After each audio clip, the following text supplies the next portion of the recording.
বিদ্যালয়ে নতুন শিক্ষক এসেছেন, আজ তার প্রথম ক্লাস। যেই মাত্র তিনি পড়ানোর জন্য চক হাতে নিয়ে ব্ল্যাকবোর্ডের দিকে ঝুঁকলেন, হঠাৎ করে ছাত্রদের মধ্যে কেউ একজন ভীষণ জোরে শীষ বাজালো। শিক্ষক আস্তে করে ঘুরে তাকিয়ে বললেন, কে শীষ দিয়েছে? কেউ কোনো উত্তর দিল না। ছাত্রছাত্রীরা সবাই চুপ করে বসে আছে। শিক্ষক শান্তভাবে চকটি টেবিলে রেখে ঘোষণা দিলেন, আজ আর লেকচার দেব না, তবে আমার জীবনে ঘটে যাওয়া একটি গল্প শোনাবো তোমাদের।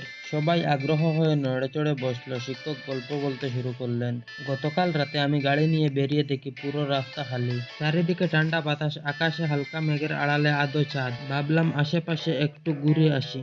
কিছু দূর এগোতেই দেখি রাস্তার পাশে একজন সুন্দরী তরুণী দাঁড়িয়ে আছে। তার মধ্যে কিছু একটা ছিল, প্রথম দেখাতেই আমি তার প্রেমে পড়ে গেলাম। গাড়ির কাছ নামিয়ে জিজ্ঞেস করলাম, আমি কি আপনার কোনো সাহায্য করতে পারি? মেয়েটি মুচকি হেসে আমাকে বলল, আপনি কি আমাকে বাড়িতে পৌঁছে দিতে পারেন? বলতে বলতে সে গাড়িতে আমার পাশের সিটে এসে বসলো। তার ভাবভঙ্গি দেখে আমার হার্টবিট গেল বেড়ে। কোনো মতে লোভ গিলে বললাম, আমি আপনাদের এলাকার নতুন শিক্ষক। মেয়েটিও তার পরিচয় দিল। কিছুক্ষণের মধ্যেই ওর বাসার সামনে পৌঁছে গেলাম।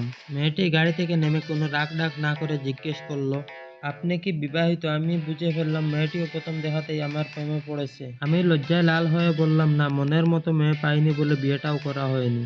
মেয়েটি আমার হাত ধরে বলল, আসুন আমাদের ফ্ল্যাটে, চা খাবেন আর কিছুক্ষণ গল্প করাও যাবে। প্রেম যখন প্রকাশিত হয়েই গেছে দুই তরফে, তাহলে আর বিদ্যা রেখে লাভ কি? ওর বাসার ভিতর পা বাড়ালাম। অনেক রাতে বিদায় নেওয়ার সময় সে আমাকে বলল, শুনুন, আপনি যে বিদ্যালয়ে শিক্ষক হয়ে এসেছেন, আমার ভাই সেখানে পড়ে, একটু খেয়াল রাখবেন। আমি বললাম, তোমার ভাইয়ের নাম কি? ততক্ষণে আপনি থেকে তুমিতে নেমেছি আমার নতুন গার্লফ্রেন্ড বলল, আমি নাম বলবো না, আপনি আপনার বুদ্ধি দিয়ে তাকে খুঁজে বের করবেন। তবে একটি ক্লু দিচ্ছি, আমার ভাইয়ের একটি বিশেষ বৈশিষ্ট্য আছে, যা দিয়ে আপনি তাকে চিনতে পারবেন। সে প্রায় সময় জুড়ে শীষ দেয়। ক্লাসের সব চোখ ততক্ষণাৎ যে ছেলেটি শীষ দিয়েছিল তার দিকে গাঢ় ফিরিয়ে তাকিয়ে রয়েছে। শিক্ষক ধীরে ধীরে চোখটি আবার হাতে নিয়ে গম্ভীর স্বরে বললেন, আমার পিএইচডি ডিগ্রিটা এমনি এমনি আসেনি, আমাকে এটা অর্জন করতে হয়েছে।